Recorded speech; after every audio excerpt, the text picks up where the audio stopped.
Doctor Bhimrao Ambedkar की जीवन यात्रा। 1. प्रारंभिक जीवन और जन्म 1891। डॉक्टर भीमराव रामजी अंबेडकर का जन्म 14 अप्रैल 1891 को मध्य प्रदेश के महू, अब डॉक्टर अंबेडकर नगर में हुआ था। उनके पिता का नाम रामजी मालोजी सकपाल था, जो ब्रिटिश भारतीय सेना में सूबेदार थे। माता का नाम भीमाबाई था।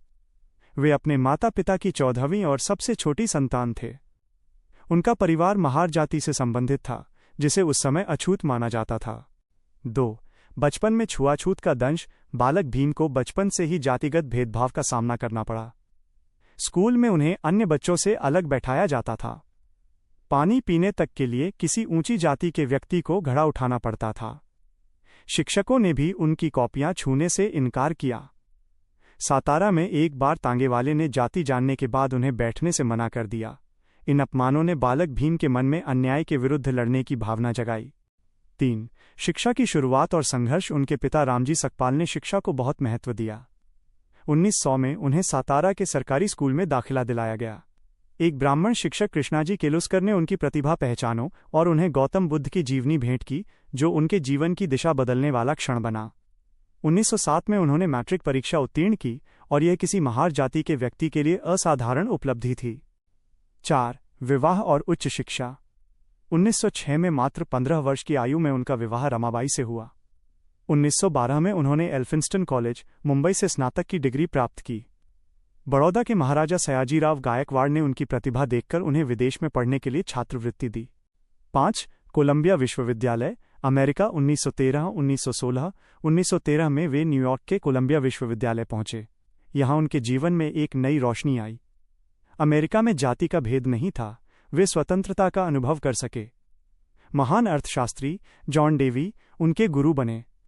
1915 में उन्होंने एमए की डिग्री प्राप्त की। शोध विषय था ancient Indian commerce.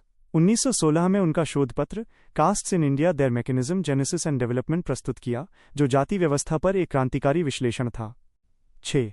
London school of economics. 1916-1923 छात्रवृत्ति समाप्त होने के कारण उन्हें बीच में भारत लौटना पड़ा। बड़ौदा में नौकरी की, लेकिन फिर से जातिगत भेदभाव का सामना किया। कोई घर किराए पर नहीं देता था।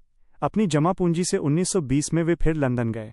लंदन स्कूल ऑफ इकोनॉमिक्स से अर्थशास्त्र में एमएससी किया। ग्रेज इन से बैरिस्टर की उपाधि प्राप्त की। बाद में 1927 में कोलंबिया विश्वविद्यालय ने उनके शोध the problem of the rupee पर पीएचडी की उपाधि दी। 1952 में डीएससी की मानद उपाधि मिली। वे विश्व के सबसे अधिक शिक्षित व्यक्तियों में से एक बन गए। 7. सामाजिक आंदोलन का आरंभ। महाड सत्याग्रह। 1927, 20 मार्च 1927 को महाराष्ट्र के महाड में उन्होंने एक ऐतिहासिक आंदोलन का नेतृत्व किया। चवदार तालाब से पानी पीने का अधिकार मांगा, जो अछूतों के लिए वर्जित था। इस दिन को सामाजिक समता दिवस के रूप में मनाया जाता है। मनुस्मृति दहन 1927, 25 दिसंबर 1927 को उन्होंने मनुस्मृति का सार्वजनिक दहन किया। ये जाति और लैंगिक भेदभाव को बढ़ावा देने वाले ग्रंथ के विरुद्ध प्रतीकात्मक विद्रोह था। नासिक सत्याग्रह 1930, कालाराम मंदिर में अछूतों के प्रवेश के लिए 3 वर्षों तक आंदोलन चलाया। 8. पत्रकारिता और लेखन। उन्होंने कई पत्र पत्रिकाएं निकालीं।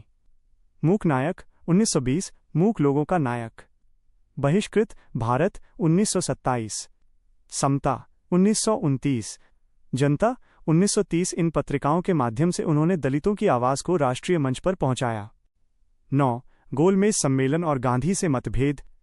1930-1932 के बीच तीनों गोलमेज सम्मेलनों में उन्होंने दलितों का प्रतिनिधित्व किया। 1932 में ब्रिटिश सरकार ने कम्युनल अवार्ड दिया, जिसमें दलितों को अलग निर्वाचन क्षेत्र मिला, लेकिन गांधीजी ने इसके विरोध में आमरण अनशन शुरू किया। अंततः 24 सितंबर 1932 को पूना पैक्ट हुआ, जिसमें अलग निर्वाचन क्षेत्र की जगह आरक्षित सीटें मिलीं। अंबेडकर ने माना कि ये समझौता उनकी मजबूरी था। 10. राजनीतिक जीवन।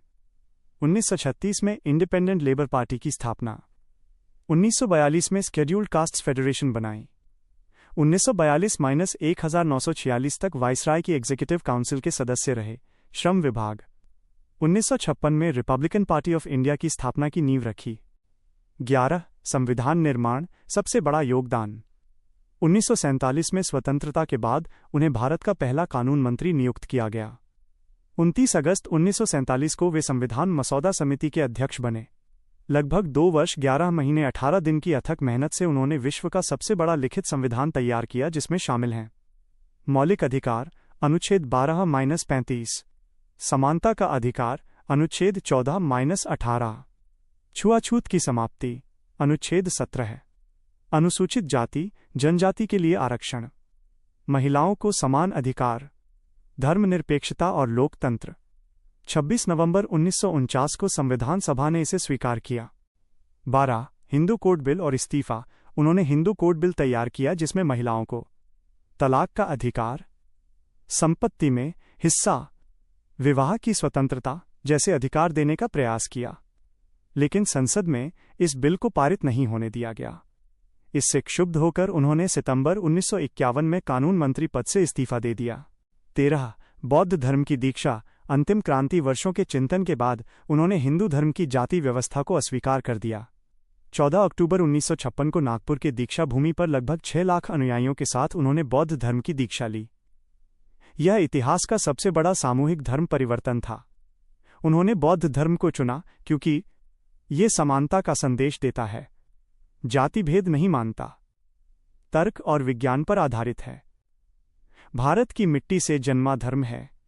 14 महापरिनिर्वाण। 6 दिसंबर 1956 बौद्ध धर्म की दीक्षा के मात्र 49 दिन बाद 6 दिसंबर 1956 को दिल्ली में अपने आवास पर उनका निधन हो गया। वे मधुमेह और कई अन्य बीमारियों से पीड़ित थे। उनके निधन पर लाखों लोग शोक में डूब गए। मुंबई के चैत्य भूमि पर उनका अंतिम संस्कार बौद्ध रीति से किया गया। 15 विरासत और सम्मान। 1990 में मरणोपरांत भारत रत्न से सम्मानित। 14 अप्रैल को अंबेडकर जयंती, राष्ट्रीय अवकाश। 6 दिसंबर को महापरिनिर्वाण दिवस। विश्व के सर्वश्रेष्ठ अर्थशास्त्रियों में गिने जाते हैं। भारतीय संविधान के जनक कहलाते हैं। देश भर में उनकी हजारों प्रतिमाएं। अगर आपको ये वीडियो पसंद आया हो तो लाइक करें, अपने दोस्तों के साथ शेयर करें और चैनल को सब्सक्राइब करना न भूलें। अगर आपको ये वीडियो अच्छा लगा हो तो मैं चाहूँगा कि आप इस वीडियो को ज़रूर देखें।